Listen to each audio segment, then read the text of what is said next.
कोई ना सहारा बिन तेरे,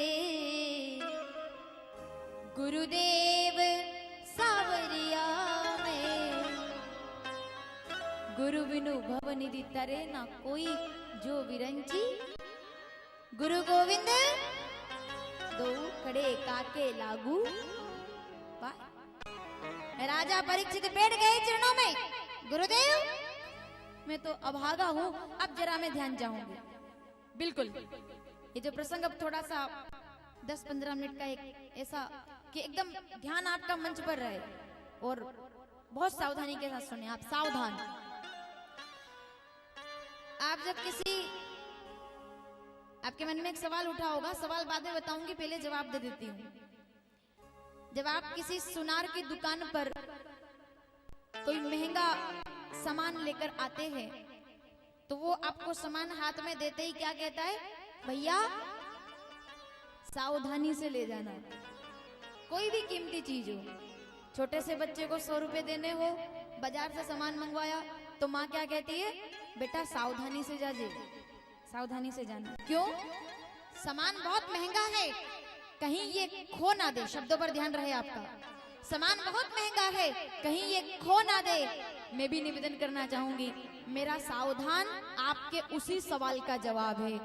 कथा बहुत ज्यादा अमूल्य है, कहीं आप भी इसे खो ना दें, इसके लिए बार बार आपको सावधान करना पड़ता है। महंगी चीज के लिए भी तो लोग सावधान कर देते हैं, तो कथा है। और क्यों है कथा वो भी तो आप आगे सुनेंगे, क्यों अमूल्य है ये। बैठ गए राजा, सावधान। सूत जी कह रहे हैं शौनकादिक मुनियों से, नैमिषारण्य में, सावधान महात्माओं ध्यान से सुनो। जैसे ही सुखदेव बाबा बैठे राजा को कथा सुनाने के लिए, राजा की आंखों में तो आंसू थे। काय की कथा? कौन सा चिंतन? टेंशन था भयंकर। मैंने इतने बड़े साधु का अपमान कर दिया, इतना बड़ा दाग लगा लिया अपने जीवन पर, अपने चरित्र पर, अपने पूर्वजों की कीर्ति पर मैंने कलंक लगा दिया। दुखी था सम्राट। गुरुदेव ने कहा चिंता ना करो। तो राजा ने पूछा क्या मेरा उद्धार होगा? गुरुदेव ने कहा बिल्कुल होगा।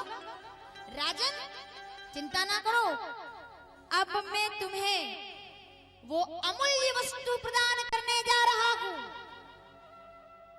जिससे तुम्हारे जीवन का उद्धार हो जाएगा। और जैसे ही ये कहा, अचानक से आसमान में ढोल बजने लगे, फूल बरसने लगे, चारों तरफ से आनंद हो गया। किस बात का? अचानक से शिवदेव जी का ध्यान गया ऐसे, ओ हो ये कौन आ गया? अचानक से सबका ध्यान, सब साधु संत बैठे हुए थे, राजा बैठे हुए थे। गुरुदेव ने कहा ही था कि मैं तुम्हें ऐसी वस्तु देने जा रहा हूं, एक घड़ी आधी घड़ी में तुम्हारा उद्धार करा दूंगा। तुम चिंता करने की जरूरत नहीं है तुम्हें, तुम मेरे सामने बैठे हो, निश्चिंत रहो। इतना कहा ही था कि सज धज करके स्वर्ग से उतर करके, बड़े बड़े मुकुट लगा करके, सुंदर सुंदर पीतांबर पहन करके तमाम देवी देवता उसी समय वहां आकर के प्रकट हो गए। सब आ गए, ढोल बजने लगे, फूल बरसने लगे और बड़े बड़े विमानों में बैठ करके आए। अब आप देखिए, अब भूल जाना कि आप जगन्नाथपुरी में बैठे हुए हो, सब भूल करके सोच लो कि शुकताल में बैठे हुए हो। सब देखने लगे क्या हुआ। विमान आ गया। राजा परीक्षित की खुशी का कोई ठिकाना नहीं रहा कि अभी तो मैं गुरु के चरणों में आया भी नहीं था और मुझे लेने के लिए विमान आ गए। देखिए गलतफहमी। राजा परीक्षित, अभी गुरुदेव ने कहा था कि तुम चिंता मत करो, मैं तुम्हारा उद्धार करवाऊंगा। अभी तो मैंने जो ये चीज मुझे देने वाले थे वो तो मैंने ली भी नहीं थी, और मुझे इतने सम्मान से स्वर्ग में ले जाने के लिए देवता आ गए। राजा को लगा कि मेरे को लेने आ गए हैं, उद्धार हो गया मेरा। सदगुरु को प्रणाम करने से ही मैं स्वर्ग का अधिकारी बन गया। तो वो उछल गए, खुश हो गए। अब 3 लोगों की भावना। राजा परीक्षित प्रसन्न हो रहे, सुखदेव बाबा तो स्थिर ब्रह्मरात्र है, वो कोई बस एकदम देवता कुछ अपने मन में सोच रहे हैं और राजा प्रसन्न हो रहे हैं। और अचानक प्रसन्नता के 2 सेकंड 2 घड़ी के बाद ही राजा का मुख फिर से मुरझा गया। आंखों में खुशी के नहीं दुख के आंसू आ गए। क्यों? ओ हो, ये कैसे हो सकता है? ये देवता मुझे अभी से लेने आ गए। मैं इनके साथ नहीं जाऊंगा। मैं गुरुजी के पैर पकड़ लूंगा, लेकिन मैं इनके साथ नहीं जाऊंगा। चाहे ये मुझे लेने आए हो तो भी नहीं जाऊंगा। क्यों? क्योंकि अगर उजला होता तो चला भी जाता। ये मुझे अभी से लेने आ गए। मेरे दामन पर तो दाग लगा हुआ है।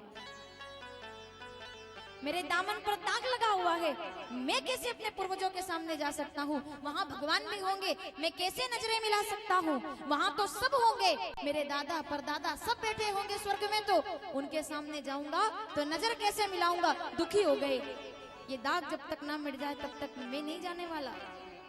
और देवता आ गए। देवताओं ने सुखदेव बाबा को देखा। कहा महाराज उठिए। राजा की तरफ देख कर उठो। राजा सोच रहे मैं क्यों उठूं भाई? प्रणाम किया देवताओं को। उठिए, जाइए घर, अपने राज्य शासन का और राजपाट को देख रेख कीजिए। वापस अपने राज्य का आप उसे संभालिए, सिंहासन को जिसे आप छोड़कर आए हैं। परीक्षिते कथा वक्तुम सभाया संस्थिते शुके। जैसे ही सुखदेव जी बैठे, सुधा कुंभम गृहीते वो देवास तत्र समागम। जैसे ही बैठे ही थे और देवता आ गए, और जैसे ही वो आए उन्होंने कहा राजन आप जाइए, आपका काम पूरा हो गया। सुखदेव जी ने कहा भाई बात क्या है, मुझे तो बताओ। तो देवता कहते आपको इनको इनके लिए कोई भी प्रयास करने की जरूरत नहीं है। हम इनके लिए समाधान लेकर के आए हैं। क्या लाए हो? बोले हम राजा परीक्षित के लिए अमृत का कलश लेकर के आए हैं गुरु महाराज। इस राजा को अमृत पिलाइए और घर के लिए रवाना कर दीजिए। इसे और कोई भी साधन करने की जरूरत नहीं। सुखदेव जी महाराज ने यह सुना तो कह दिया अरे देवताओं, तुम तो सदा से ही छलिया हो, ठग के ठग ही रहोगे। अमृत ले आए हो, लेकिन मैं ये तुम्हारा अमृत, सावधान, कितना विश्वास रहा होगा एक सदगुरु को अपने शिष्य पर। मैं तुम्हारा ये अमृत अस्वीकार करता हूं। तुम्हारे अमृत की जरूरत राजा परीक्षित को नहीं है। कितना भरोसा होगा? आप और हम यहाँ पर बैठे हैं, अभी देवता आ जाए, अमृत तो बहुत दूर की बात है। नहीं, मुझे भी आप पे भरोसा है, ऐसी बात नहीं है। अमृत तो बहुत दूर की बात है। छोटा मोटा ही कोई प्रलोभन आ जाए और मैं आपके बिहाफ में, यानी कि आपकी तरफ से बोल दूं कि नहीं नहीं इनको नहीं चाहिए, आप ले जाओ, तो मन में कहीं ना कहीं तो आएगा कि वर्षा जी को एक बार तो कम से कम पूछना चाहिए था, हमको चाहिए कि नहीं चाहिए, बात की बात है। एक बार तो पूछ लेते। बैठे हुए रात में हम सब यहाँ पर कल भी बैठे थे, रात में सब 9 बजे सब इकट्ठे हुए थे, बैठे, और तभी हमारे कार्यकर्ताओं ने आकर के कहा कि चाय तैयार है। ठीक है ना, अमृत तो छोड़ो, आप कलयुग का अमृत तो सब मालवा के लोग बैठे जानते हैं। तो चाय आ गई, तो अब मैं कह दूं कि नहीं नहीं सब भजन कर रही है माताएं, नहीं पिएंगी चाय, कैसा लगेगा आपको? कि ठीक है वर्षा जी और सब तो ठीक है, हम आपका सम्मान भी करते हैं, कथा भी सुनने आते हैं हर साल, पर कम से कम जहां तक चाय का सवाल था एक बार हमसे तो पूछ लेते, एक बार तो पूछ लेते कि आपको चाय पीनी है कि नहीं पीनी है। हो सकता है इच्छा हो किसी की कि ठीक है साहब कथा के बीच में या सत्संग के बीच में या भजन के बीच में चाय मिल जाए, तो एक बार तो पूछना था। अपने शिष्य पर कितना भरोसा होगा। देवता अमृत लेकर के खड़े हुए हैं और सदगुरु ने अमृत को ठुकरा दिया कि मेरे शिष्य को तुम्हारे अमृत की जरूरत नहीं। मेरे पास ऐसी निधि है, मेरे पास ऐसी वस्तु है, तुम्हारा अमृत तो उसके सामने फीका है। अच्छा ये दोनों बात कर रहे, राजा देख रहे टुकुर टुकुर। उन्होंने कहा गुरुजी के पास ऐसी कौन सी चीज है जो अमृत से भी ज्यादा महान है? राजा को थोड़ी पता कि मैं कथा सुनने वाला हूँ, कि मुझे भागवत मिलने वाली है, उनको कुछ नहीं पता है। ऐसी कौन सी वस्तु है मेरे गुरुदेव के पास जो ये अमृत का तिरस्कार कर रहे हैं? तब सुखदेव जी ने अपनी बात पूर्ण रूपेण खोल करके कह दी, अरे देवताओं क्या लाए हो? बोले अमृत लाए हैं। कौन सा अमृत? जिस अमृत को पाने के लिए विशाल समुद्र का मंथन करके जिस अमृत को प्रकट किया, विरोधियों से गठबंधन भी किया, राक्षसों की बात भी सुनी, दो चार जहर का भी सामना किया। बाद में आज प्रसंग आएगा, देवता भी लेकर भाग गए अमृत, दैत्य भी अमृत लेकर भाग गए, और उसके बाद भगवान के सहयोग से जो अमृत प्राप्त हुआ वो हम आपके लिए लेकर आए हैं, राजा परीक्षित के लिए लेकर के आए हैं। इतना विशेष अमृत आप ठुकरा रहे हो, आपके पास ऐसा क्या है जो आप इस अमृत को ठुकरा रहे हो? तब सुखदेव जी ने बड़ा प्यारा जवाब दिया, अरे देवताओं, तुम तो ठगिया हो, अगर भक्त बनकर आते तो शायद तुम्हें भी मैं कथा सुना देता, लेकिन ठगिया बनकर के आए हो, तुम इस कथा के योग्य नहीं हो। तुम्हारा ये अमृत, तुम पूछ रहे हो ना मेरे पास क्या है, तुम्हारा ये अमृत दीर्घजीवी बनाता है, उम्र लंबी करता है, लेकिन मेरे पास जो भागवत का कथा अमृत है वो दीर्घजीवी नहीं, वो तो दिव्य जीवी बना देता है, उसका जीवन दिव्य हो जाता है जो इस अमृत का पान कर लेता है। मेरे पास तो भागवत का अमृत है। ओहो, भागवत का अमृत। देवता कहते हैं कि ठीक है आपके पास भागवत का अमृत है, लेकिन आप जानते हैं हमारा अमृत कैसा है? हमारे अमृत से धरती पर रहने वाला इंसान इस अमृत को अगर पुण्यवान हो और स्वर्ग में जाकर इसका पान कर ले तो वो स्वर्ग का अधिकारी हो जाता है। सुखदेव जी कहते हैं, अब दोनों की चर्चा सुनिएगा आप। देवता कह रहे हैं हमारे अमृत से धरती पर बैठा हुआ स्वर्ग में अमृत का पान करने के लिए पहुंच जाता है, भाग्यशाली कोई 100 में से एक। सुखदेव जी कहते हैं, अरे फिर तो तुम्हारा अमृत पक्षपाती है, भेदभावी है, क्योंकि स्वर्ग का अमृत तो केवल पुण्यात्माओं को ही मिलता है, लेकिन मेरी कथा का अमृत भेदभावी नहीं है, ये तो पापियों को भी तार देता है। तुम्हारे अमृत से नीचे बैठने वाले लोग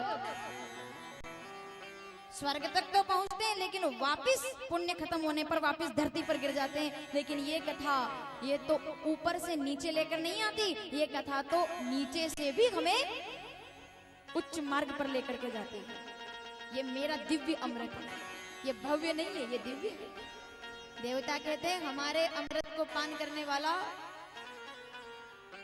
समस्त प्रकार के दुखों से मुक्त हो जाता है, अमर हो जाता है। सुखदेव जी कहते हैं भागवत की कथा का पान करने वाला केवल दुखों से ही मुक्त नहीं होता, वो तो संसार के आवागमन से ही मुक्त हो जाता है। ऐसी कथा मेरे पास। राजा परीक्षित तो बस आनंद ले रहे हैं कि वाह क्या समर्थ मिला है मुझे, अगर समर्थ ऐसा हो तो दुनिया में कोई चिंता नहीं हो सकती है। मन ही मन प्रणाम कर लिया, धन्य है वो अमृत। अरे तुम्हारा अमृत ये तो भेदभावी है, भागवत का अमृत भेदभाव नहीं करता। भागवत भगवान की है आरती, पापियों को पाप से है। इनके दरबार में तो कोई छल गई रही। रामचरितमानस सुंदरकांड 22वां दोहा, प्रणत पाल रघुवंश मणि, करुणा सिंधु करारी, गए शरण प्रभु राख्यो, सब अपराध विसार। ये तो सारे अपराधों को भूल करके उनका उद्धार कर देता है। ऐसा दिव्य अमृत है भागवत का। कहाँ तो अमूल्य मणि और कहाँ कांच का टुकड़ा देवताओं। भागवत का अमृत तो अमूल्य मणि है और तुम्हारा ये अमृत कांच के टुकड़े के समान है। अब तुम ही बताओ, क्वक कथा क्वक सुधार लोके, क्वक कंचक क्वक मणि महान, ब्रह्मरातो विचार्येव तदा देवांज हासय। मजाक उड़ा दी सुखदेव बाबा ने देवताओं की, तुम भी ये लेकर आए, कांच किरंची के बदले में मणि का सौदा करने के लिए आए। जाइए, राजा परीक्षित को तुम्हारे कांच के टुकड़े की जरूरत नहीं है। बोलिए सुखदेव जी महाराज की। हाथ और साथ जब भी पकड़ो, समर्थ का ही पकड़ना। जब भी किसी के साथ चलने का मौका आए तो समर्थ का ही हाथ पकड़ना। जो स्वयं पहुंचने वाला हो वही तुम्हें पहुंचा सकता है, जो स्वयं भटका हुआ हो वो आपको कभी नहीं पहुंचा सकता। जो पहुंचा हुआ है, ब्रह्मरातो विचार्य, कौन है सुखदेव जी? स्वयं परमहंस है। बैठो राजन, बैठ गए राजा परीक्षित। देवता अमृत का कलश लेकर वापस चले गए और आए ब्रह्मा जी के पास। बोले देखो तो ब्रह्मा जी महाराज, हम जैसे देवताओं को तो भगा दिया सुखदेव जी ने, और राजा परीक्षित जो श्रापित होकर बैठा है उसे कथा सुनाने के लिए बिठा लिया। ब्रह्मा जी महाराज ने तुरंत भागवत का एक फल तराजू के एक पलड़े पर रखा और दूसरे पलड़े पर इस जगत की पूरी संपत्ति, पूरी संपदा रख दी। और जो परिणाम निकल करके आया, सबने भागवत को प्रणाम कर लिया। क्यों? क्योंकि जगत की पूरी संपदा हल्की पड़ गई और भागवत कथा, वो पुराण का फल जिस पलड़े पर रखा हुआ था, वो भारी हो गया। लघु निन्यानि जातानि गौरवेण इदं महत् तदा ऋषि गणा सर्वे विस्मयम परमम ययु। विस्मय हो गया कि धन्य है वो भागवत जो एक पलड़े पर रखते ही भारी हो गई। देवता समझ गए कि अपने बस की बात नहीं है। वो तो कोई सौभाग्यशाली होता है जो मनुष्य शरीर धारण करके भागवत कथा का फल प्राप्त कर लेता है। धन्य हो गए राजा। गुरुदेव मुझे सुनाइए वो कथा जिससे जीवन का उद्धार होता है। सुखदेव बाबा ने राजा परीक्षित को बिठाया। अब गंगा जल से आचमन करवाते हुए संकल्प करा दिया भागवत का। आइए सब दोनों हाथ जोड़कर, तीर्थ में क्योंकि बैठे हैं, पूरे भाव से दोनों हाथ जोड़कर और भागवत को प्रणाम करते हुए बोलिए श्रीमद् भागवत महापुराण की। गंगा के तट पर बैठे हैं राजा परीक्षित, और जब कथा सुनाना प्रारंभ किया तो सब लोग आनंदित हो गए। राजा परीक्षित के चेहरे का सब दुख, रोग, शोक सब दूर हो गया। और सुखदेव बाबा ने कथा सुनाई कि कैसे ब्रह्मा जी महाराज के द्वारा जब इस सृष्टि का वर्णन किया गया, इसका निर्माण किया गया, सब प्रकार के जीव जंतु, वृक्ष, फलचर, नभचर, जलचर, सब प्रकार की सृष्टि का निर्माण किया गया। तो राजा परीक्षित ने पूछ लिया, गुरुदेव ये देवताओं का दर्शन तो बड़ा अद्भुत रहा, लेकिन दैत्यों का दर्शन बिल्कुल भी शुभ नहीं है, ये क्यों आ गए धरती पर? तब सुखदेव बाबा कहते हैं कि क्यों दैत्यों का, इनका आखिर प्रागट्य ही क्यों हुआ, ये जगत में ही क्यों आए? वो कथा सुनाई। द्वारपाल हरि के प्रिय दो, जय और विजय जानी सबको। जय विजय को सनकादिक मुनियों का श्राप, और वही जय और विजय जिन्हें सनकादिक मुनियों ने श्रापित कर दिया कि जब तुम हमें भगवान के दरबार में जाने से रोक रहे हो, हम तुम्हें श्राप देते हैं, अगले 3 जन्मों तक तुम दोनों भाई राक्षस हो जाओ। वही सर्वप्रथम दिति और कश्यप महाराज के माध्यम से हिरणाक्ष हिरण्यकश्यप बनकर के जन्म लिया। हिरणाक्ष ने जब उसका जन्म हुआ तो वो जन्म लेते ही इतना विशाल काय हो गया। हिरणाक्ष हिरण्यकश्यप दोनों भाई विशाल काय हो गए और हाथ में गदा लेकर के ढूंढने लगे लोगों को कि युद्ध किससे किया जाए। अब बल ज्यादा हो तो शक्ति प्रदर्शन तो जरूरी है। हाथ में गदा ले ली और जैसे ही निकले अपने आश्रम से बाहर और ढूंढने लगे कि अब हमसे लड़ेगा कौन, तो उनको सबसे पहले समुद्र देवता के सामने आए। वो सावधान, सबसे पहले वो समुद्र देवता के सामने आए। बोले वरुण देव प्रकट हो, हमसे युद्ध करो। वरुण देव ने सोचा कि ये गजब मुसीबत आई, घर बैठे लड़ने आ गए लोग। मैं बढ़िया अपने विराट स्वरूप में बैठा हुआ था, ये घर बैठे लड़ने आ गए। तो वरुण देव आए घबराते घबराते, उन्होंने कहा ये गदा लेके आ गया कोई शक्ति प्रदर्शन करने। तो वरुण भगवान से कहा कि चलो युद्ध करो। वरुण देवता ने कहा इससे कैसे पीछा छुड़ाया जाए। उन्होंने कहा भैया हम में युद्ध करने का सामर्थ्य नहीं है, हमसे तुमसे नहीं लड़ा जाएगा, कहीं और जाओ। अब जब समुद्र देवता से नहीं लड़े तो उन्होंने सोचा अब लड़े किससे। थोड़ा सा आगे बढ़े और अचानक उनके कानों में एक आवाज पड़ी, क्या? नारायण नारायण नारायण नारायण। कौन आ गए सामने? नारद जी महाराज। नारद जी महाराज को देख के गदा उठाई हिरण्याक्ष ने। क्या रे बाबा जी कहाँ जा रहे हो? नारद जी ने कहा अरे ये तो गलत रास्ते पर आ गए अपन आज। बोले युद्ध करो मुझसे, मैं लड़ने के लिए आया हूं, मुझसे कोई लड़ ही नहीं रहा। नारद जी महाराज ने कहा भैया तुम गलत पते पर आए हो, मेरा काम लड़ने का नहीं है। ये गलत पता मिल गया तुम्हें, हम लड़ने वाले नहीं है, हम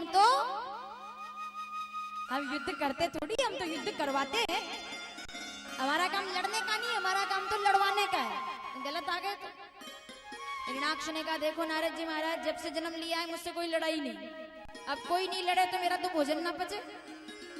अब कोई ऐसा इंतजाम करो, आपकी नजर देखो, आप पता पूछ रहे नारद जी से, कोई इंतजाम करो कोई लड़ने वाला हो ऐसा। नारद जी ने कहा बहुत बढ़िया समय है। तो भगवान ने कहा एक काम, नारद जी कहते एक काम करो, मैं तो तुमसे नहीं लड़ सकता, लेकिन एक काम ऐसा बताऊंगा कि तुम्हें किसी को ढूंढने की जरूरत नहीं पड़ेगी, खुद लड़ने वाले तुम्हारे पास आ जाएंगे। अगर तुम्हारे हाथ में खुजली हो रही है तो तुम चिंता ना करो। बोले क्या करें? बोले धरती का अपहरण कर लो, अपने आप लड़ने वाले की नियुक्ति हो जाएगी। हिरण्याक्ष ने तुरंत धरती का अपहरण कर लिया और समुद्र में जाकर छुपा दी। इधर ब्रह्मा जी महाराज परेशान कि धरती छुपा दी हिरण्याक्ष ने, अब क्या किया जाए।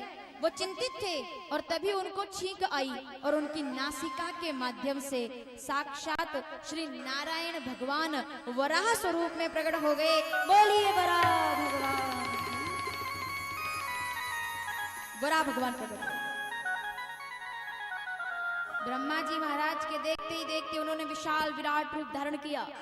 भगवान समझ गए क्या करना है, तुरंत पाताल में आए, धरती को दाढ़ों पर विराजमान किया और दाढ़ों पर विराजमान करके ब्रह्मा जी महाराज को धरती लाकर सौंप दी। लीजिए महाराज ये आपकी पृथ्वी। पीछे से हिरण्याक्ष गदा लेके आया, अरे लड़ो मुझसे, युद्ध करो। भगवान ने कहा रुक जरा, पहले अपना काम पूरा कर लूं। जब भी आप किसी श्रेष्ठ कार्य की तरफ आगे बढ़ेंगे, जब भी आप किसी विशेष कार्य की तरफ आगे बढ़ेंगे तो निश्चित रूप से बाधाएं जरूर आएगी, पर जो बाधाओं की चिंता करता है वो कभी भी जीवन में कोई अच्छा काम नहीं कर सकता। पहले अपने लक्ष्य को पूरा करो, बाधाएं तो आती जाती रहती है। और किसी ने बड़ी प्यारी बात कही है कि चलने की कोशिश तो करो। मैं राष्ट्र के युवाओं का जरा ध्यान चाहूंगी इस बात, हालांकि मुझे आपसे आगे बात करनी है लेकिन थोड़ा सा आया है प्रसंग तो मैं बता दूं। जब आप किसी अच्छे कार्य के लिए जाएंगे तो हो सकता है कि आपके जीवन में बाधाएं आए, शब्द पर पूरा ध्यान रहे आपका। इस जगत का सबसे बेहतरीन इंसान वो होता है जो अपने ऊपर फेंकी हुई ईंटों से भी अपनी नींव तैयार कर लेता है। वो इस जगत का सबसे बेहतरीन इंसान होता है। फेंकी हुई ईंटों से अपनी नींव तैयार करो, सफलता तुम्हारे। बड़ा प्यारा मंत्र है एक विद्यालय परिवार का, मुझे याद आ गया, न हो साथ कोई। जरूरी नहीं है कि हर बार भीड़ ही आपके साथ रहे। दर्द की बारिश में तो हम अकेले ही थे, शब्द पर ध्यान रहे। दर्द की बारिश में तो हम अकेले ही थे, जैसे ही खुशियां बरसी पता नहीं भीड़ कहां से आ गई। दर्द की बारिश तो अकेले ही रहेगी भैया, जब खुशियों की बरसात होगी तो भीड़ बिना कुछ बने भीड़ आपका साथ कभी नहीं देगी। भीड़ तो तब साथ में आती है जब आप कुछ बन जाते हो, कुछ कर जाते हो, तब भीड़ साथ में आती है। और मैं तो कहती हूँ अगर जिंदगी में कुछ करना चाहते हो तो भीड़ का हिस्सा मत बनना, क्योंकि भीड़ साहस तो देगी लेकिन आपकी पहचान छीन लेगी। अपनी पहचान बनानी है तो भीड़ से हटकर कोई काम कीजिए, कोई ऐसा काम कीजिए जिससे जमाना आपको याद रखे। चलने की कोशिश तो करो। मैं राष्ट्र के युवाओं से बात करना चाहती हूँ, चलने की कोशिश तो करो। आप किसी भी मार्ग में आगे बढ़िए, लेकिन ये आपका कर्तव्य है कि आप आगे बढ़ें। हो सकता है कोई निराशा आपके हाथ लगी हो सकता है आपने कोई काम शुरू किया हो और आप उसे पूरा ना कर पाए हो सकता है कि समय ने आपका साथ ना दिया हो, लेकिन सावधान, अगर आपका पुरुषार्थ और आपके प्रयत्नों में कोई कमी नहीं है तो आकाश भी आपके चरणों में झुकाने का सामर्थ्य आपकी भुजाओं में है। चलने की कोशिश तो करो, दिशाएं बहुत है। चलने की कोशिश तो करो, दिशाएं बहुत है। राह में आने वाली बाधाओं से ना डरो, तुम्हारे साथ दुआएं बहुत है। माँ का आशीर्वाद है, पिता की ऊर्जा है, और जब साथ मिले कोई बड़े आगे तब वो जीवन के अच्छे इतिहास का निर्माण करता है। वो जरूरी है। जरूरी नहीं है कि हर सफल इंसान हमेशा ही सहयोग की भाव से ही सबके साथ आगे बढ़ सकता है। बाधाएं आएंगी लेकिन भगवान ने विरोध नहीं किया, पहले अपना लक्ष्य पूरा किया। और जैसे ही धरती ब्रह्मा जी को सौंपी और भगवान ने बुला लिया हिरणाक्ष को, हाँ भैया आजा, क्या बोल रहा था तू? हिरणाक्ष ने कहा लड़ो मेरे से, मैं आया हूं। भगवान ने कहा लड़ू तेरे से, आजा। तो भगवान प्रहार करते उसके पहले, बड़ा बलवान था वो, हिरणाक्ष ने गदा घुमाई और भगवान के हाथों पर प्रहार किया तो भगवान की गदा उनके हाथों से छूट गई। अब आप देखिए, देवता युद्ध देख रहे थे, जैसे ही भगवान की गदा छूटी देवता सब टेंशन में आ गए। उन्होंने कहा ओ हो, इनसे काम चलेगा कि नहीं चलेगा? एक ही प्रहार में सामने वाले ने गदा छुड़वा दी, पता नहीं क्या होगा। भगवान ने देखा अरे ये तो बड़ा बलवान है, लेकिन थोड़ी देर के अंदर जब वो पुनः प्रहार करने के लिए आया तो भगवान ने उसको एक मुक्का मारा और एक मुक्का पड़ते ही वो धड़ाम से धरती पर आकर के गिर गए। प्राण पखेरु उड़ गए उसके। बोलिए वरा भगवान की। एक बार फिर बोलूंगी, वरा भगवान की। आप तो बोल रहे हो लेकिन कोई ऐसा भी है जो जय नहीं बोल रहा। आप तो जय बोल रहे हो लेकिन कोई ऐसा है जो जय नहीं बोल रहा। कौन नहीं बोल रहा? देवताओं ने जय नहीं बोली, बिल्कुल भी जय नहीं बोली उन्होंने। जैसे ही हिरणाक्ष धरती पर गिरा सब जय जयकार करने लगे, लेकिन देवताओं ने जय नहीं बोली। क्यों? कि ठीक है भगवान ने इसका वध कर दिया हो तो जय जयकार मन ही मन में, लेकिन अगर गलती से थोड़ा बहुत भी जिंदा हुआ तो ये अगर मर गया हो तो जय जयकार है, लेकिन अगर जो तो गलती से भी थोड़ा बहुत आंख इसकी खुली हो और इसने अपने को देख लिया कि कौन कौन जय बोल रहा था, जरा आओ तो सामने, तो फिर तुम मामला संकट में। देवता तो बड़े, क्या कहूं, बड़े चतुर है देवता। उन्होंने कहा ये गिर तो गया है धरती पर, और अगर जो तो इसने थोड़ी सी आंख खोल के और फिर ऊर्जा आ जाए इसके अंदर, राक्षसों का क्या है पता नहीं कितने बल होते हैं, और अगर फिर से कोई ऊर्जा आ गई और ये जीवित हो गया तो मामला गड़बड़ हो जाएगा। तुरंत सबने जय जयकार की, लेकिन देवताओं ने नहीं की। तो सब पीछे खड़े, तो जो मुख्य देवता थे उन्होंने कहा चलो भैया वंदना करें, भगवान की हिरणाक्ष का वध हुआ है। तो एक देवता ने कहा कि वंदना तो कर दे, लेकिन अगर जो तो हिरणाक्ष जीवित निकला तो अपनी वंदना कौन करेगा? फिर भागते भागते फिरेंगे, अगर वो उठ के आ गया अरे कौन आ गया साहब। तो उन्होंने कहा एक काम करो, चतुरता से वंदना करते हैं कि वंदना भी हो जाए और उसको पूरा भी ना लगे। तो सबके सब देवता आ गए और भगवान को प्रणाम करके क्या बोले? सावधान। दोनों हाथ जोड़ रखे भगवान की तरफ और देख रहे हैं हिरणाक्ष को एक आंख से। और उन्होंने कहा अगर ये अपने को देख रहा हो तो दोनों बात हो जाए। एक कहावत है मालवा में कि लाठी भी ना टूटे। अब प्रार्थना ऐसे कर ले कि भगवान की वंदना भी हो जाए और इस गरीब को बुरा भी ना लगे। अगर ये जीवित हो तो इसको बुरा ना लगे, ताकि कल से अगर ये उठ जाए वापिस तो अपने को मारे ना। तो दोनों हाथ जोड़ के देवता आए और भगवान की तरफ देख के क्या बोले कि ओ हो भगवान कितना भाग्यशाली था ये। वंदना कैसी कर रहे हैं? ये कितना भाग्यशाली था भगवान, हम तो आपसे पहले इसकी वंदना करने के लिए आए। क्यों? कि देखो तो जन्म जन्म मुनि जतन कराई अंतराम कई, तो भी भगवान नहीं आते। ये कितना सौभाग्यशाली था कि इतना भयंकर राक्षस होने पर भी आपने इसका उद्धार कर दिया। इससे ज्यादा सौभाग्यशाली दुनिया में कोई दूसरा नहीं है। भगवान समझ गए कि मेरी वंदना नहीं हो रही है, ये इसकी वंदना हो रही है। भगवान ने तुरंत एक पैर का प्रहार हिरणाक्ष को किया, तो वो ऐसे थोड़ा सा उल्टा पड़ा हुआ था तो दिख नहीं रहा था, सीधा हो गया। देवताओं ने कहा अरे इसके तो प्राण उड़ गए। और अब देवताओं ने खुल करके वंदना की कि प्रभु जब जब भी भक्तों पर संकट आता है आप रक्षा करते हैं, हम आपके चरणों में प्रणाम कर रहे हैं। आपने ही सारे संकटों से उबारा है। हे जगन्नाथ हम आपके चरणों में प्रणाम करते हैं। हे नारायण नारायणम नमस्कृत्य नरम चैव नरोत्तम, हम आपकी वंदना करते हैं कि आपने इतने बड़े राक्षस का एक पल में उद्धार कर दिया। बोलिए श्री वराह भगवान की। बारंबार प्रणाम करने लगे, नमन करने लगे कि आपकी कृपा ना होती तो ये मरता नहीं। पर आप कितने दयालु हैं कि जब भी संकट आता है आप रक्षा करने के लिए दौड़े आते हैं, हम आपके चरणों में प्रणाम करते हैं। सुखदेव जी कहते हैं, राजन, सर्वप्रथम वराह भगवान ने हिरण्याक्ष का वध किया। भगवान की कृपा तो भक्तों पर बनी ही रहती है।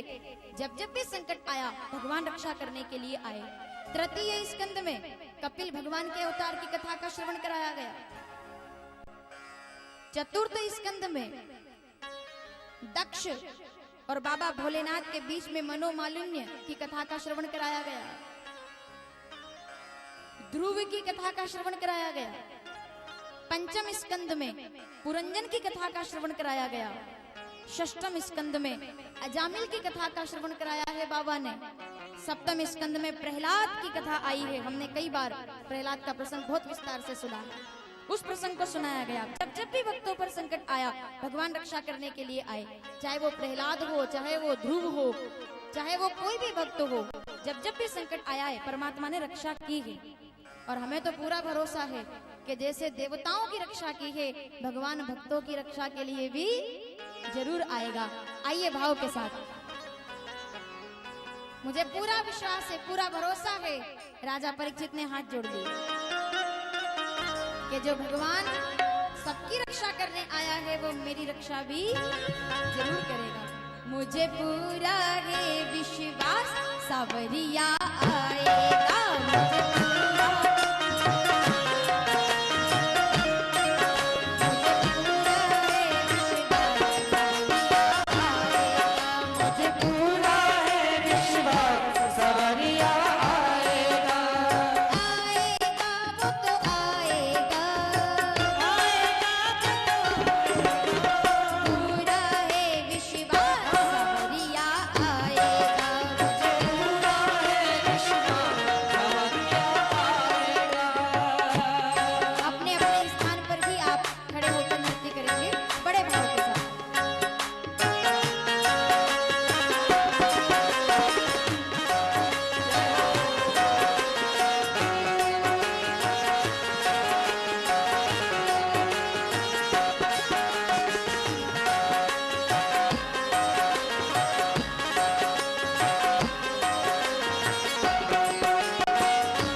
जिसने नाम जप लिया उसके जीवन का उद्धार हो गया।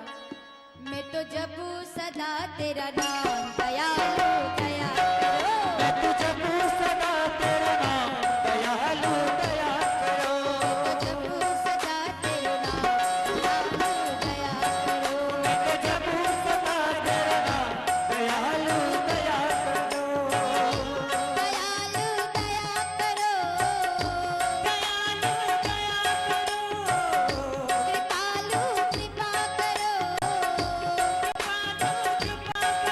मैं तो जपू सदा तेरा नाम दयालु दया, मैं तो जपू सदा तेरा नाम दयालु दया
मैं तो जपू सदा तेरा नाम दयालु दया, जपू तुम्हारा नाम दयालु दया करो, जपू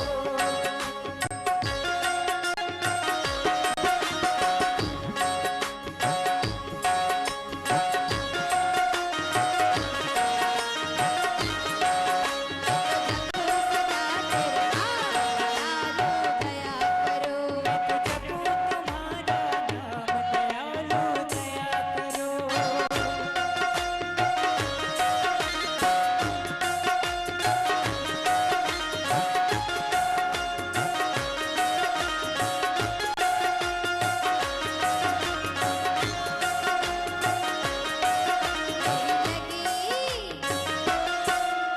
हर साल लोग हमसे पूछते हैं कि ये सैकड़ों लोग सब लोग अपना अपना घर परिवार छोड़ करके और क्यों आ जाते हैं 7 दिनों के लिए, इनको क्या मिलता है तीर्थों में जाकर के। सावधान, लोग हमसे पूछते हैं कि इतने लोगों को आप तीर्थों में ले जाते हो, इनको क्या मिलता है। 7-7 दिन के लिए अपना घर परिवार छोड़कर आते हैं, 10-10 दिन की यात्रा करते हैं, ट्रेन से परेशान होके आते हैं, यहाँ आकर के जैसी व्यवस्था मिले उसमें रहते हैं। आखिर ये क्यों हर साल 5 साल हो गए हमें, शुक्ताल, निमिषारण्य, द्वारिका, हरिद्वार, जगन्नाथ धाम, ये आते क्यों हैं? अगर मेरा जवाब अच्छा लगे तो आनंद के साथ जय जयकार कीजिएगा। मेरी लगी राम संग प्रीत दुनिया का जाने, मुझे मिल गया मन का मीत दुनिया क्या जाने, मुझे मिल गया मन का मीत कि दुनिया क्या जाने, क्या जाने कोई क्या जाने, मैं जानूं या प्रभु जाने, मुझे मिल मुझे मिल गए श्री जगदीश के दुनिया का जाने। मिल गए श्री जगदीश मेरी लगी शाम संग प्रीत के दुनिया क्या जाने। मुझे लगी शाम संग प्रीत के दुनिया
संग प्रीत के दुनिया।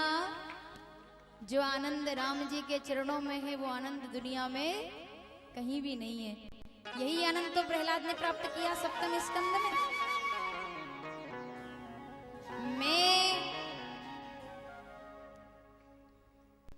मैं ये बात इसलिए कह रही हूं कि अब जो प्रसंग हमारे बीच में आ रहा है बहुत सावधानी और ध्यान से सुनिएगा। यही अमृत पी लिया था प्रहलाद ने, नरसिंह भगवान प्रकट होकर के आए। बोलिए नरसिंह भगवान की, प्रहलाद पर कृपा कर दो। सप्तम स्कंद में प्रहलाद जी की कथा आती है और आगे कथा को बढ़ाते हुए अष्टम स्कंद में गज और ग्रह की कथा का श्रवण कराया कि भगवान केवल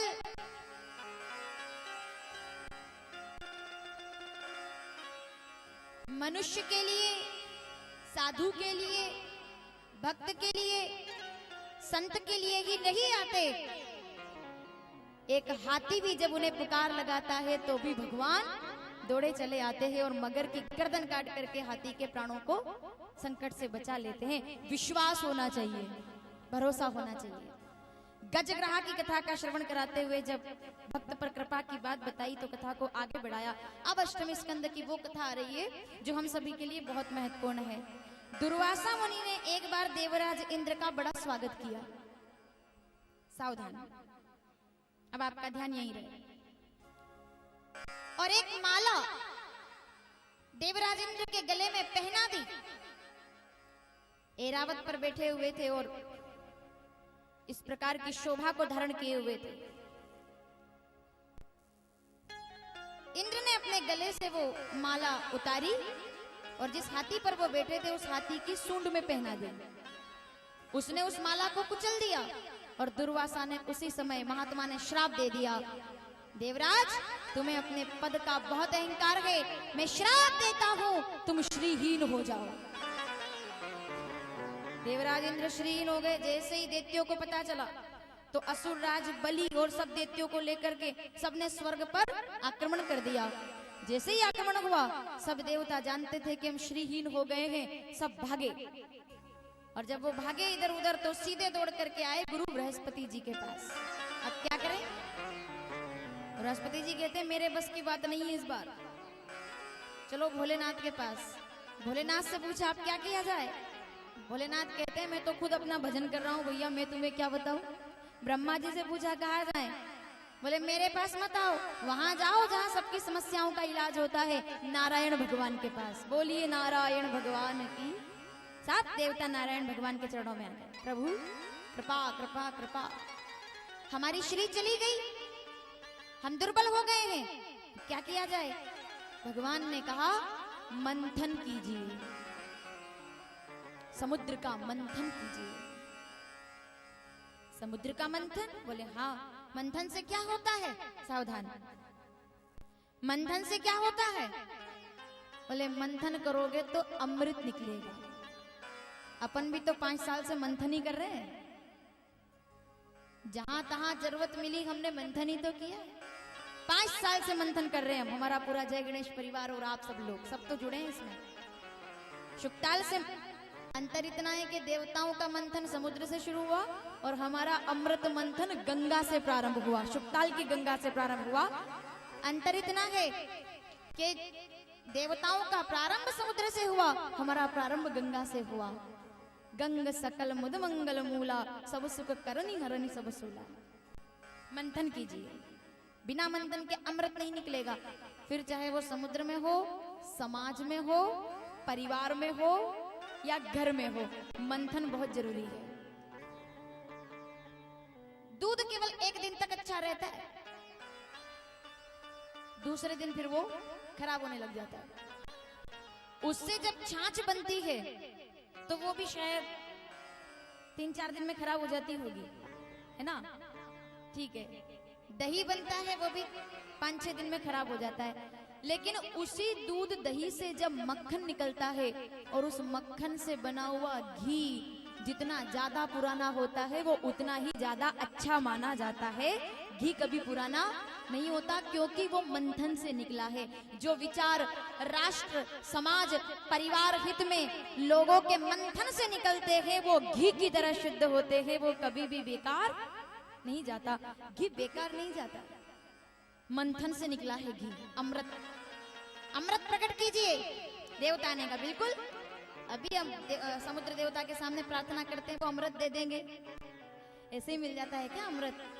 आसानी से किसी को कुछ नहीं मिलता, मेहनत तो करनी पड़ती है। मैंने कहा ऐसे नहीं, मंथन के लिए तो पूरा मंथन करना पड़ेगा समुद्र का, मंदराचल भी लाना पड़ेगा, वासुकी नाग तैयार है, लेकिन बहुत ज्यादा जोर लगेगा, मेहनत लगेगी, तो तुम्हें सहयोग लेना पड़ेगा। किसका? ले दैत्यों का। देवताओं ने कहा नहीं चाहिए अमृत, दैत्यों का सहयोग नहीं लेंगे। भगवान ने कहा कि अगर कोई कार्य सफल करना हो तो कभी कभी जरूरत पड़ने पर अच्छे कार्य के लिए किसी का साथ लेने में कोई बुराई नहीं है। अरे तुम तो सरल हो देवताओं, तुम तो महान हो। भगवान जानते थे कि इनकी चाबी कैसी है। भगवान ने कहा मंथन करो, ठीक है, दैत्यों को मना लिया गया कि देखो भैया दोनों अपन भाई है, ठीक है, हम अदिति की संतान है, तुम दिति की संतान हो, लेकिन है तो सब भाई, तो सब भाई मिलकर के हम मंथन करते हैं, अमृत निकलेगा, आधा बांट लेंगे। दैत्यों ने मन में विचार कर लिया, उन्होंने कहा ये भाई अपने बहुत भोले हैं, कोई बात नहीं, मेहनत इनसे करवाओ, जैसे ही अमृत प्रकट होगा अपने को सब पता है क्या चतुरता करनी है, चालाकी के लिए तैयार। देवताओं ने भरोसा कर लिया कि ठीक है भाई, दैत्य मान गए तो ठीक है। भगवान ने कहा वासुकी नाग तैयार है, पर देवताओं सावधान। क्या कि जब मंथन करने की बारी आए, मथनी पकड़ने की बारी आए, तो तुम पूंछ की तरफ खड़े होना और दैत्यों को मुख की तरफ खड़े करना। तो देवताओं ने कहा नहीं नहीं, पूंछ तो अशुभ होती है, हम खड़े नहीं होंगे वहां। भगवान कहते मेरी बात मानो, लेकिन दैत्यों के सामने ऐसा बोलना कि भैया हम मुख पकड़ेंगे और तुम पूंछ पकड़ो। देवताओं ने तुरंत दैत्यों के सामने बात रख दी, बोले देखो भैया सांप की पूंछ अशुभ होती है, तो पूंछ पकड़ेंगे ये सब दैत्य और हम मुख पकड़ेंगे। तो दैत्यों ने कहा अच्छा हमें पागल समझते हो, हम भी कोई ऐसे साधारण लोग नहीं है, हम नहीं पकड़ेंगे पूंछ, हम तो मुख पकड़ेंगे। देवता कहते हैं धन्य हो, भगवान ने हमारा काम सुधार दिया। भगवान जानते थे कि जब घर्षण होगा और जब अग्नि निकलेगी भयावह, तो ये सब देवता कहीं काले ना हो जाए, इसलिए भगवान ने बचाया। मंथन की बारी आई, एक तरफ देवता एक तरफ दैत्य, मंथन प्रारंभ हो गया। मंथन किसके लिए हो रहा है? अमृत के लिए हो रहा है, पर जरूरी नहीं है कि हर बार मंथन से अमृत ही निकले। सबसे पहले मंथन से जहर निकल करके आया, पूरे समुद्र के अंदर हलाहल कालकूट जहर, और जैसे ही जहर निकला सब लोग पीछे हट गए। जहर पान कौन करेगा? विषपान करने के लिए कोई तैयार नहीं। मैंने कल एक बात कही थी कि जो अमृत पान करते हैं उन्हें देव कहा जाता है। देवताओं ने तो साफ मना कर दिया कि हम जहर नहीं पिएंगे, जहर से तो विनाश हो जाएगा। तो क्या किया जाए? नारायण भगवान भी वही है, ब्रह्मा जी भी वही है, जहर कौन पिएगा? तब नारायण भगवान ने एक बात कही कि जो अमृत का पान करे उसे देव कहते हैं, लेकिन जो जहर का पान करे उसे तो महादेव कहते हैं। चलो सब भोलेनाथ के शरण में। भोलेनाथ विषपान कीजिए। देव देव महादेव, हे भोलेनाथ कृपा करो, कृपा करो। भोलेनाथ तैयार? अगर मेरे विषपान करने से समाज का भला होता है तो मैं तैयार हूं। करतली कर ली और विष पीने लगे। सावधान, चाहे समाज हो, चाहे परिवार हो, चाहे राष्ट्र हो, कभी कभी जहर तो सबको पीना पड़ता है, और जो जहर पीता है वही महादेव होता है, जो जहर पीना जानता है। कई बार आपके सामने ऐसी स्थिति परिस्थिति आती है, आप जानते हो कि ये जहर है, फिर भी उसे पीना पड़ता है। भोलेनाथ ने गड़गड़ करके पूरा जहर पी लिया, लेकिन जहर भी कब तक? और कौन पी सकता है जहर? जहर वही पी सकता है जो उसको पचाने का सामर्थ्य रखता है। जहर वही पी सकता है जो उसको पचाने का सामर्थ्य रखता है। जहर तो पिया, लेकिन अगर उसे बाहर छोड़ देते हैं तो दुनिया नष्ट हो जाती है। लोग पूछते हैं कि क्यों भगवान ने कंठ में उतारा। मेरी बात को बहुत गंभीरता से सुनिएगा। जहर पीना भी एक कला है। जहर पिए, आप समझ जाएंगे इशारे में कि मैं क्या कहना चाहती हूँ। जहर भी कब तक पीना चाहिए? भोलेनाथ ने जहर को अंदर नहीं उतारा, अपने कंठ में निवास दिया है। क्यों? क्योंकि जहर पीना एक कला है, लेकिन उस जहर से अपने अंदर के राम को कभी कष्ट ना हो, ऐसे जहर का पान नहीं करना चाहिए। आपका राम, आपकी आत्मा, आपका स्वाभिमान जहां पर खतरे में आ जाए, ऐसे जहर का पान नहीं करना चाहिए। भोलेनाथ जानते हैं जब तक पिया, जब तक तो जहर पिया, कंठ में उतार लिया, लेकिन अंदर राम बैठे हैं, राम को कष्ट नहीं होना चाहिए। मैं आपसे भी निवेदन करूंगी, कभी कभी जहर पीना पड़ेगा, पीना पड़ता है, खूब जहर पिए, लेकिन स्वाभिमान को कभी कष्ट ना पहुंचे, आपके राम को कष्ट नहीं होना चाहिए।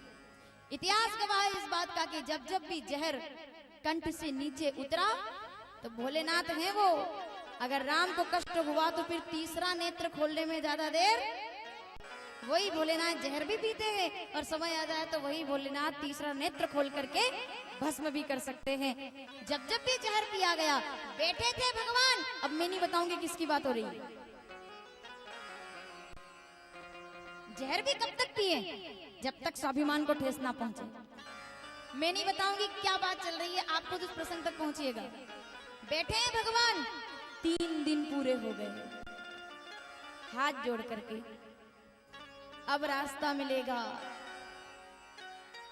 माताओं, बैठे हैं साक्षात भगवान, जो एक पग में ब्रह्मांड को नाप सकते थे।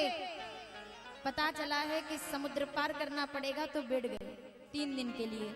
अब समुद्र देवता प्रसन्न हो जाए, अब समुद्र देवता प्रसन्न हो जाए, अब समुद्र देवता प्रसन्न हो जाए। लेकिन 3 दिन निकलने के बाद लखनलाल जी बोले कि भैया, ऐसे समाधि लगाकर बैठने से काम नहीं चलेगा। बता दो समुद्र देवता को कि हम भी रघुवंशी हैं, अगर धनुष बाण उठा लिया तो समुद्र को सोखने का साहस रखते हैं। जहर पिया तब तक तो खूब पिया भगवान ने भी, लेकिन जैसे ही स्वाभिमान का घूंट उतरने ही वाला था, मेरे रामलला सरकार ने ऐसा धनुष बाण चढ़ाया, समुद्र हाथ जोड़ करके चरणों में आकर के गिर पड़ा कि जैसा रास्ता चाहिए मैं दे दूंगा, आपको चिंता करने की जरूरत नहीं। समुद्र खुद प्रणाम करने के लिए आया। जब जब भी जहर सामने आया है, स्वाभिमान को ठेस ना पहुंचे। किस किस ने जहर पिया? आप देखो, खूब जहर पिया। अब फिर चलना वहां तक, बोले जा रहे थे, बताए जा रहे थे। प्रजापति दक्ष, अरे ये तो शमशान के निवासी है, अरे इनको मैंने अपनी बेटी कैसे दे दी? मौन रहे भगवान, कोई बात नहीं, वो तो कर्पूर गौरम है, भोलेनाथ है, क्षमावान है, शीलवान है, कुछ नहीं बोले। लेकिन जब सती मैया ने जाकर के प्राणों का त्याग कर दिया, तो भोलेनाथ ने क्रोध करने में देर नहीं की, तुरंत वीरभद्र को प्रकट कर दिया। जब जब भी जहर का सामना हुआ है, जहां आत्मा को कष्ट पहुंचे वहां विषपान नहीं करना चाहिए। कंठ में हो तो ठीक, वो उतरे ना आत्मा तक, वो स्वाभिमान तक ना उतरे। भरी सभा के अंदर, पूरी सभा भरी हुई है, गालियां दे रहे हैं भगवान को। आपने सुना है ये प्रसंग तो बहुत अच्छे से। भगवान मौन। कौन भगवान?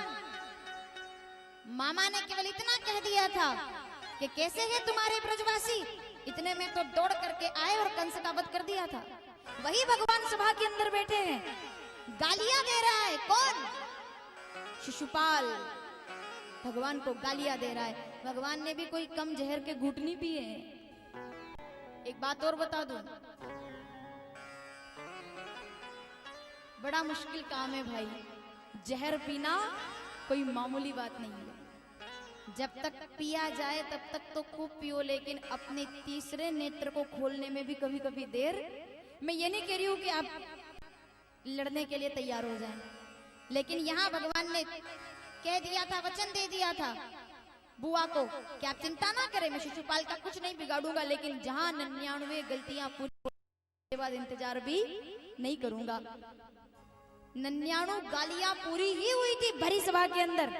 भगवान जहर पिए जा रहे थे, घूंट उतारे जा रहे थे, लेकिन जैसे ही आत्मा को कष्ट हुआ, जैसे ही स्वाभिमान पर बात आई, उसके बाद तो भगवान कुछ नहीं बोले। सुदर्शन चला, केवल लोगों ने सुदर्शन जाता हुआ देखा, जब तक वापस लौट कर आया तब तक तो शिशुपाल धरती पर गिर चुका था। विषपान करना भी एक कला है। जहर वही पी सकता है जो उसे पचाना जानता है, और इतना ही पिया जाए कि वो गले में रुक जाए। स्वाभिमान पर अगर आपके राम को, आपकी आत्मा को अगर कष्ट हो जाए, विषपान को राम, आपका विष आपके राम को कहीं संकट में ना ले आए, आपकी आत्मा को, आपके स्वाभिमान को कहीं खतरे में ना डाल दे।